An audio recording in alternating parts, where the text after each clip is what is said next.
With reference to the scientific progress of ancient India, which of the statement given below are correct? Again, I'm not asking you to look at, I'm just standing here so that you won't be able to see the explanation. Okay, the explanations, correct statement. Different kinds of specialized surgical instruments were in common use by 1st century AD. Okay. Next, transplant of internal organs in the human body had begun by the beginning of the 3rd century AD. The concept of the sine of an angle was known in 5th century AD. The concept of cyclical quadrilaterals was known in the 7th century AD. Now, this is the only question of science which was asked in art and culture component out of the 55 questions in the direct question 55 in last 11 years. So, what is they have simply, let's make it a table form. They have given a scientific aspect and then the timeline. See, the timeline is there in every one question. Okay. So if they have asked timeline, so that means something special about timeline must be there. You need to focus on that. Okay. In the first one, surgery is asked. In the second one, transplant of organs, in internal organs was asked. In the third one, related to mathematics, is the sine of an angle, and the fourth one is the cyclic quadrilateral. Now, I means I have studied history for UPSC quite a bit. Most of you were not aware of this. It is hardly that cyclic quadrilateral, the concept and the timeline you might not be aware. Most of you.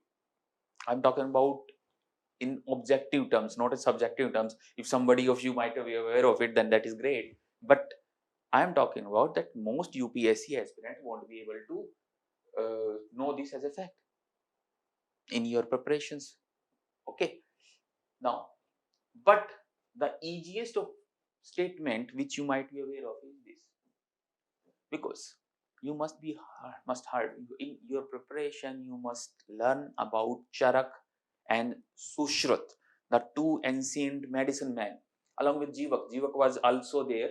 We will talk about Jivak when we will discuss the Mahacharabhata period in our foundation course. And Charak was another medicine man. And here we are talking about the ancient Dr. Strange, the Sushrut. No, he was not Dr. Strange, but he was a surgeon par excellence of the ancient India.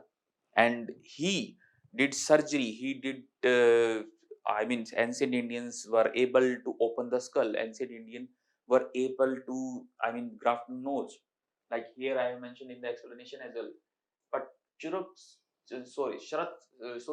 timeline was the 2nd century BC.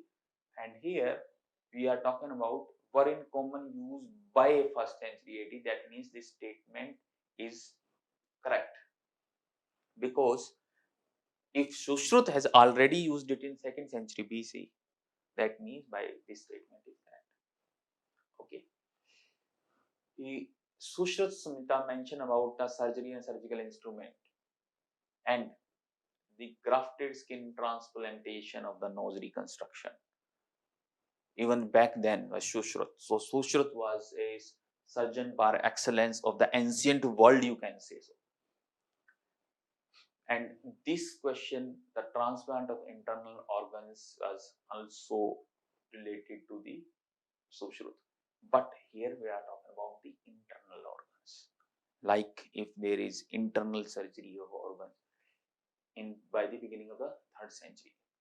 So this question, this 3rd century makes it difficult. The concept of the sine of angle, it is very popular, that sine of angle, who discovered sine of angle. So let's come to the Gupta period. Then the Varahamihira first came. So Varahamihira was an astrologer, mathematician of the Gupta period, and he wrote 5 Siddhantas, 5 formula based, 5 principles, 5 booklets, in which Surya Siddhanta was the most popular one, in which he defined the sines, cosine and inverse sine. He was followed by the Aryabhatta of the late 5th and early 6th century AD. So you must be aware of the AD and BC now. And obviously this is the discussion of the previous year UPSC. prelims questions, that history we are basing it on the Gregorian calendar, because the most of the modern of the Indian history was composed in the, as we study today, by the Britishers and those who were studied under the British historians and historiographer. So according to Gregorian calendar, while the 4 BC, 4 AD is, sorry,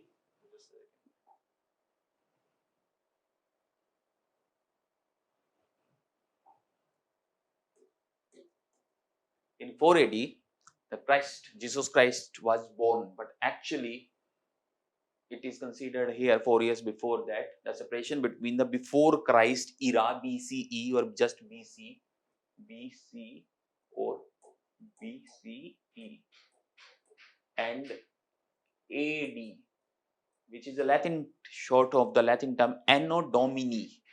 Anno Domini, the era of our Christ. Okay, so Christian, actually this is the Christian terminology and this is the Gregorian calendar. So what we use today in those 12 months, January, February, August, etc., these are all the Christian Gregorian calendar. Okay, so we talk about these BC and AD, etc. So now it should be clear to you that what is.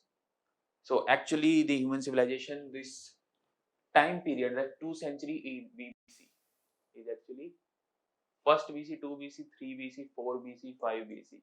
So it goes in this direction, time and time goes in this direction. Actually time flows in one direction, but actually the numbering goes in this direction. So 5th century BC will be actually 500 years from here, and 5th century AD is 500 years. So difference is 1000 years, 1 millennia. Okay, so what is the more ancient? The 1st century BC, 1st century AD, and 5th century BC and 5th century AD. The answer should be, order should be 5th century AD, then more ancient is 1st century AD, 5th century AD, 1st century AD, then 1st century BC, and then 5th century BC. It is not that. So that means the 5th century BC is more ancient as compared to the 1st century BC. So because here the numbering goes like this. Okay, so if the 10th century BC, 10th century BC I'm talking about, yeah, 9th century is 9 BC, 10th century BC is order 900 to 999 BC. That is more ancient. Okay, let's forget about that. Coming back to the question. Okay, Aryabhatta then further collected the Panchsiddhanta and further worked upon the Varahamihira's principles and his whatever he has collected from the Greeks. So at that times there was influence of the Greek as well as the Roman science and astrology on the Indians, and then Aryabhatta developed further these Siddhantas, and Aryabhatta wrote a book, Aryabhatiyam. Okay, Aryabhatiyam. It is not been highlighted here. Now let me circle it. Followed by this, the Brahmagupta considered cyclic quadrilaters in Brahmasputa Siddhanta. So this is the order of the Varahamihira, Aryabhatta and Brahmagupta. But as I already told you that Brahmaguptas, and whether Brahmagupta discovered cyclic quadrilaters, you might not be aware of. Most cases you might not be aware of it. But this is very popular one, this is very popular one. But internal organs, here the internal organs and the 3rd century AD. Because consider it, let's apply logic to it. At that time, I mean this is pre-Gupta period. Pre-Gupta period, if one could do surgery, so was in the world, in anywhere in the world, was medical science surgery was that kind of that evolved. So this is wrong. In that time period, no internal organs were not transplanted. Can heart transplant was possible? Internal organs or some minor component of your body system, was it possible? No. Kidney transplant. Okay. Is pacemaker was pacemaker there? So this is wrong. So Now you know about 1 because this is the Modi. 1 and 3 are the most popular knowledge items which you will study, which you will learn in your course of history. Okay, and 2 eliminated based upon a little bit of knowledge, little bit of logic. Sorry. So 1 and 3, where are 1 and 3? In it 1 and 3 are not there. In it 1 is not there, only 3 is there. In it 3 is not there. Now 1 and 3 are there in both these. Now I have eliminated 2. So the remaining option is 1, 3 and 4. Here I didn't have any knowledge of the fourth option. I didn't know that Brahmasputa Siddhanta contains about the quadrilateral. Okay, I know about Brahmagupta and Brahmasputa Siddhanta. At best, you are going to study about this. You might study about this aspect as well as the sine, cosine, and the inverse function, inverse sine. About the Varamira, because upon Siddhanta and the sine, cosine, trigonometric functions, etc. Okay, and you might be able to recall it, you might be able to memorize it and recall it, but cyclic quadrilaterals and other such things, there may be a number of other formulas, so you might not give that kind of attention to that, even if it is taught. Okay, so this is how we can do it. We have, in this question, we have eliminated based upon the popular knowledge, logic, and then we saw how principle of elimination, the fourth option, even if we didn't have the knowledge of the fourth option, yet we are able to find the right answer.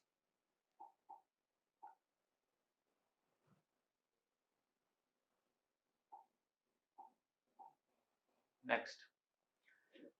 Okay, with reference to the history of ancient India, which of the following were common to both Buddhism and Jainism? Avoidance of extremities of penance and enjoyment. Avoidance of extremities of penance and enjoyment. What is that? Madhyamarg. Madhyamarg was there in Buddhism, but was there a Madhyamarg in middle path in Jainism? And extremities of penance. Extremities of penance.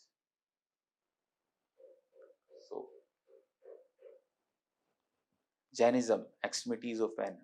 So what comes to your mind? The first thing which comes to mind, yes, there is extremities of penance.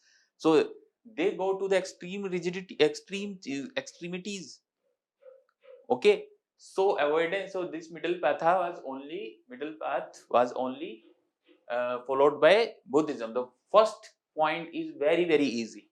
Indifferent to the authority of Vedas. Yes, both were indifferent to the authority of Vedas. That's why they were part of the heterodox group, unorthodox group, not the orthodox religious intellectual guys in ancient India. Denial of efficacy of ritual. Yes, rituals and sacrifices were the cause of the rise of the heterodox sects.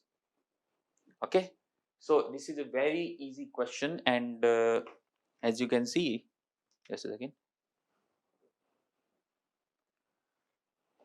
So first is no, it was not a common. So first is wrong. If first is wrong, now look at if the first is wrong, these three options are eliminated, and only B remains. Okay. This question was also asked in 1996, and it was a repeated question. Although it is not a common thing for UPSC to repeat the question, and you can see the question form is different, but actually, and there are three statements, there are four statements were there, but it is related to the Buddhism and Jainism. So you need to study Buddhism and Jainism in detail, and believe me, you can be able to score fetch really good marks on the art and culture in history section based upon this study of the Buddhism and Jainism and understanding the basic concept of Buddhism and Jainism, not necessarily the factual knowledge which you will cover. Okay. Avoidance of extremities of penance and enjoyment, indifference to the authority of Vedas, and denial of efficacy of rituals are all there. Non-injury to animal life. Okay. Yes, it was also there. Okay, this was common to the both Jainism and Buddhism. So only 2, 3 and 4 will be right answer there. Again, this is mentioned here that both denied the authority of Vedas and the necessity of performing sacrifices and rituals. I already mentioned you in simple language.